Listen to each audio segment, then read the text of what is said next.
Hey, it's March and it marches on.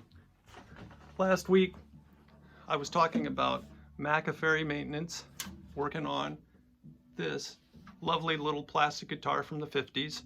The problem is that this is drooping, especially when you put the bridge on here and you string it up and those strings put a downward pressure on the top and the top collapses. Then the strings, they just hit the frets and you can't play the darned instrument, and that's not a state of affairs that I want to live with.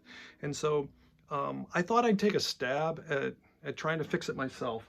And the thing I talked about last week was that I was going to try and put a sound post in this thing, and I've been messing around with that a little bit, and here's the sound post I created.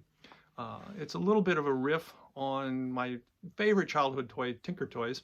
I took and I put a little hole in here, and then I tapered the end of my sound post ever so slightly, so that it can sit. It's a nice tight fit inside that hole, but not that tight, so I can wobble it around, and that allows me.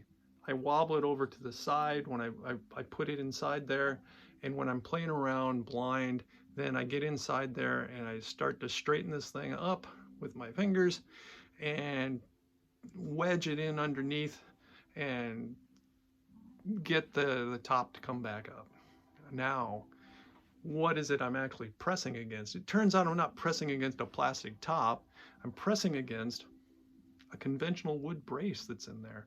Turns out this top is braced in a rather conventional fashion with wood braces that are glued to it. And I had expected to find some bracing in there. I didn't expect to find this much bracing.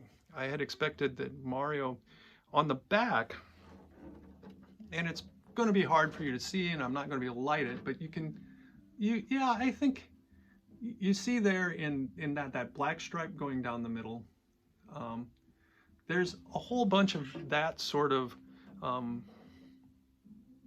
structure inside and on the back of the guitar, and it's I think it's sort of fiberglass tape or something that was used to cover up wood braces and make it all sort of make the bracing integral to the plastic.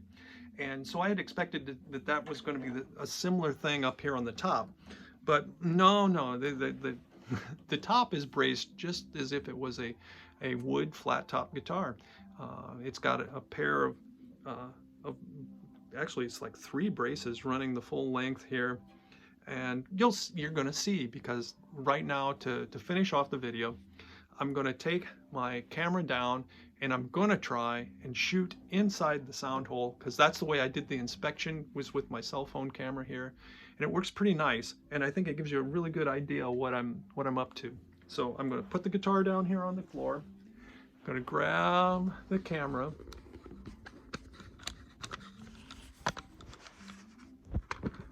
and we're going for a little cruise. In we go. You can see my ceiling and the tiles that need to be repaired. I'd rather work on guitars than work on this room. It's just a basement room. Anyway, you see, there's the brace. It's come loose from the top. You can see the gray, you can see the glue that's left on the top. It's that sort of pinkish, orangish color beneath the wood brace. Over here you can see what it looks like when it's still glued, right? You don't see any of that. So on the high side, where the high strings are, this is the side with the high strings, everything's hunky-dory. But as you work across and you get over here, I would say both those braces have popped. That this first one has popped worse. and that's the one I'm going to focus my attention on. I may try and play some games with that back brace. It's all going to depend on how well I do on this first one. So that's the problem that I'm up against. And let's see. Yes, I think this is right side up. I'm going to pop you back into my tripod here and try not to shut the thing off. There we go. I could get, you know, video editing software, but that would be too much like I mean to do this stuff. I really do like this DIY, just shooting selfie videos with my cell phone. I'm not really looking to become an internet influencer or anything. I'm just having some fun. Uh, this is sort of like a diary, a guitar diary. So I've got my dowel pin jig set up, and I've practiced getting that in there and wedging it against the brace.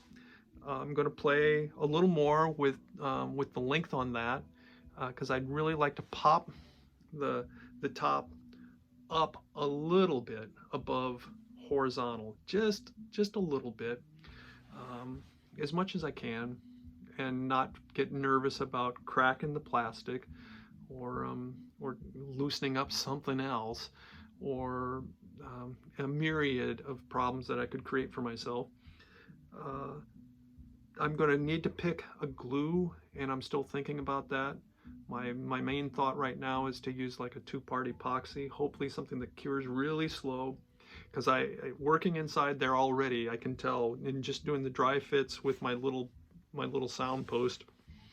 Whew, it's tricky. You're doing it all blind in a tight space. You have to contort your hand, and I can tell you that the plastic lip on the sound hole kind of sharp. So that's what I'm going to be messing with this week. I don't know whether I'll get to the glue next week or not. I hope to. I think in this kind of work, sometimes just diving in, making a decision, and going with it is really what you can do. You can get in a lot of trouble that way, and I'm trying to think of ways I can do this that are reversible so that somebody who's knowledgeable can fix my mistakes at some point. But I also recognize it's a cheap plastic guitar, and that's in some ways the reason I've selected this as a project is if I ruin it, I can always make it so that it's something that I'll enjoy. It may not be anything that anybody else will ever want to buy, and I don't care. I've got it for my own pleasure in playing or trying to repair. So that's the state this week. I'll give you an update next week, and I'm going to try and get to be less rambly, but probably won't because I just wing these things. Anyway, thanks for watching, and tune in next time.